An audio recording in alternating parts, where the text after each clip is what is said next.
नहीं बोलूँगा। 2-4 चीज़ें जो हमेशा मैं हर जगह बोलता हूँ वो यही बोलूँगा कि ये एक धार्मिक प्रोग्राम है। तो सबसे इम्पोर्टेंट बात यह है कि वर्तमान में अपना जो समाज है और अपना जो क्षेत्र है, यहाँ पर नशे की प्रवृत्ति बहुत बढ़ रही है। हमें नशे से दूर रहना है और यही सफल जीवन की पूंजी है। यदि हम नशे के अंदर फंस गए तो आगे निकलना बहुत ही मुश्किल है। तो नशे से दूर रहना है। और दूसरी सबसे इम्पोर्टेंट बात है पढ़ाई। अपने जीवन में परिवर्तन लाने के लिए कोई एक चीज है जो अपने जीवन में परिवर्तन ला सकती है, वो है पढ़ाई, स्टडी। पढ़ाई के अलावा अपने जीवन के अंदर ऐसी कोई चीज नहीं है जो अपने जीवन के अंदर परिवर्तन ला सकती है। तो अपने बच्चों की पढ़ाई के ऊपर विशेष रूप से ध्यान दें। उनमें बेटा और बेटी का भी फर्क मत कीजिए। उसके ऊपर आप जितना जोर दे सकते हो। आपकी सबसे बड़ी संपत्ति आपके बच्चे हैं। आपके बच्चे यदि पढ़ लिख कर सफल हो गए तो आपका आधा जीवन वैसे ही सफल हो गया। कहते हैं ना कि आदमी को स्वर्ग मिल जाना, तो इसी जीवन के अंदर ही आपको आधा स्वर्ग की प्राप्ति तो यही हो गई। आपको सुकून मिलेगा कि आपके बच्चे हैं वो सफल। तो हमें सबसे ज्यादा जोर अपने बच्चों की पढ़ाई के ऊपर देना है। उनका ध्यान रखना है कि वो कहाँ उठते हैं, कहाँ बैठते हैं, उनकी संगति क्या है, वो किसके साथ रहते हैं, कहाँ जाते हैं, रात को लेट घर आता है तो लेट क्यों आता है, टाइम से घर क्यों नहीं आता है। हमें उनसे पूछना होगा, पता करना होगा। हमें ये बात अपने दिमाग में नहीं रखनी होगी कि अपन अकेले फिर रहिए वो हमारी फिर वो करे माने क्या हमारी तो आधी कट गई, थोड़ी सी और है। आपकी कट गई आधी, वो आपकी जवान शरीर था कट गई। आगे आने वाला समय आपका बुढ़ापा होगा, उसमें यदि वो आपका सहारा नहीं बना तो आपकी आगे आधे वाली जो आधी जो उम्र है कटने की, वो बहुत मुश्किल है।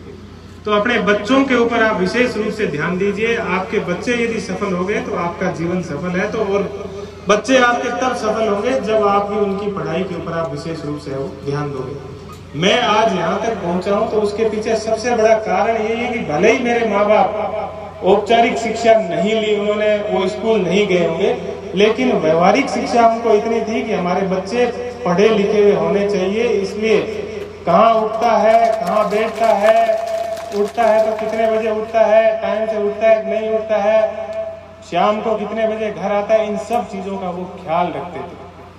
तो ये कोई आईपीएस बना उसमें कोई बड़ी बात नहीं है। उसके पीछे परिवार वालों का या इन सब का एक बहुत बड़ा तप था। टीवी नहीं थी घर के अंदर। आज भी शायद मुझे ऐसा लगता है कि 2-3 साल पहले ही घर में टीवी लगाई होगी, अभी भी उसका कोई रिचार्ज नहीं करवाता। तो ये इस प्रकार का त्याग अपने को है वो करना पड़ता है।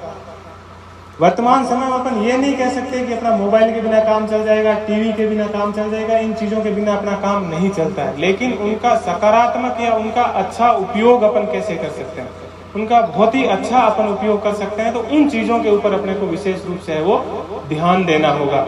और यदि आपने बच्चों की पढ़ाई के ऊपर ध्यान दिया, ये सब चीजें हुई, तो आपका मान सम्मान बढ़ेगा, आपको रात की नींद अच्छे से आएगी। और बहनों को तो मैं यही कहना चाहूंगा कि आपके जीवन में तो परिवर्तन का एकमात्र जो साधन है वो पढ़ाई है।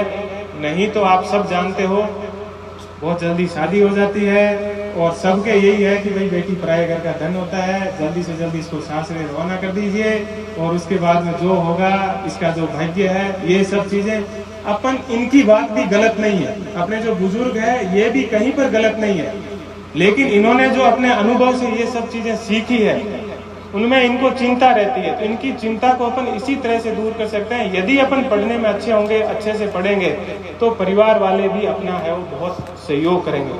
तो बहनों से मेरा यही निवेदन है कि परिवार वाले जिस अपेक्षा के साथ आपको पढ़ाते हैं, आप उसी अपेक्षा के ऊपर खरे उतरिए, ताकि आपकी उन अपेक्षा से पीछे आने वाली जो पीढ़ी की बच्चियां हैं उनको और ज्यादा है वो फायदा मिले।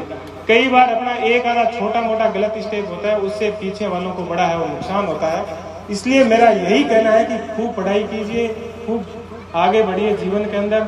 और सब, ये मेरा ननिहाल पक्ष है एक तरह से, यहाँ पे जितने भी बैठे हैं मैं आपका ही खून हूँ और आपके ही वजह से मैं इस जगह पर पहुंचा हूँ। आपका ही आशीर्वाद है, आपकी ही दुआ है। और इसी जमीन के अंदर कई बार मैं बहुत ननिहाल रहा हूँ, बहुत इस जगह पर घूमा हूँ। आज इस जगह पर वापस आता हूँ तो बहुत ही खुशी होती है और बहुत ही अच्छा लगता है, क्योंकि ठीक है वो एक ऑफिस का काम जिसमें हो सकता है कि बहुत सी सुविधाएं मिलती हो, बहुत कुछ, लेकिन इस जगह पर आकर जब पुराने दिन याद करते हैं तो उसकी खुशी है वो कुछ अलग ही होती है। तो बहुत ही ज़्यादा आज है वो खुशी मिल रही है, और बहुत ही सौभाग्य है कि एक गृहस्थ जीवन में प्रवेश करने के बाद में इस तरह से या तो कहीं पर स्कूल जाने का मौका मिल रहा है, या किसी सत्संग में आने का मौका मिल रहा है, और मेरे रिश्तेदारों से मिलने का मौका मिल रहा है। तो मैं सोचता हूँ कि ईश्वर ने मुझे बहुत ही ज़्यादा भाग्यवान बनाया है, और ईश्वर की बहुत ही ज़्यादा कृपा है, हमेशा रही है कि इस तरह से आप सब लोगों का मान सम्मान आप जो लोग देते हो, मैं बहुत ही अपने आप को भाग्यशाली समझता हूँ, और ईश्वर को बारंबार प्रणाम करता हूँ कि हे ईश्वर, कभी और गलती ना करूं। ईश्वर मनुष्य है, गलती के पुतले हैं, खूब गलतियां करते रहते हैं, लेकिन कोशिश करते हैं कि हमेशा है उस सद्मार्ग पर चलें, और खूब कोशिश करें कि आप लोगों का कितना सहयोग कर सकता हूं, जितना सहयोग कर सकता हूं, जितना अच्छा कर सकता हूं कोशिश करूं। और जीवन के अंदर कभी आपको लगे कि मैं सही रास्ते पर नहीं हूं, तो आप सबको अधिकार है कि ये रास्ता गलत है और ये रास्ता सही है, आप इस रास्ते के ऊपर है वो चलिए। पुनः मैं आप सब लोगों का टाइम नहीं लूंगा, आप सुबह से यहाँ पर बैठे हो, पुनः आप सबका बहुत बहुत धन्यवाद, और गुरुदेव आपको नौन प्रणाम।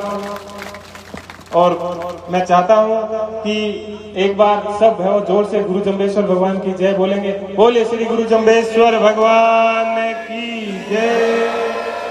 धन्यवाद। धन्यवाद प्रेमसर जी। अपनी औलाद को कामयाब तय करके सबसे बड़ी खुशी तो माता पिता को होती है, परिवार को होती है, फिर समाज को होती है, और सबकी ये अपेक्षा रहती है कि हमारी समाज का एक व्यक्ति इतने उस पद पर पहुंचा है तो समाज को फायदा होगा, कुछ स्वार्थ होता है दुनिया में। तो मेरे हिसाब से मेरा नियम रहेगा कि समाज का जो कोई काम हो कभी तो बेइज्जत खुशी खुशी से कर देना। कहीं जैसे कृष्ण जी थे महाराष्ट्र में, उनका बड़ा नाम हुआ, ऐसे ही इनकी ड्यूटी शायद गुजरात में है, और गुजरात में हमारे समाज का जाना आना होता है, गाड़ियों को बांधने से, व्यापार को बांधने से, तो सेवा करेंगे, ये सभी की आस है। भगवान की जय। गुजरात के अंदर कभी कोई द्वारका, सोमनाथ कहीं पर आए तो आपकी सेवा के लिए मैं हमेशा हाजिर हूँ। वहाँ पर आइए, भगवान श्री कृष्ण के और भगवान शिव के आशीर्वाद लीजिए। कभी भी आप आए, किसी भी प्रकार की समस्या हो, आप कभी भी मुझसे संपर्क कर सकते हो। धन्यवाद।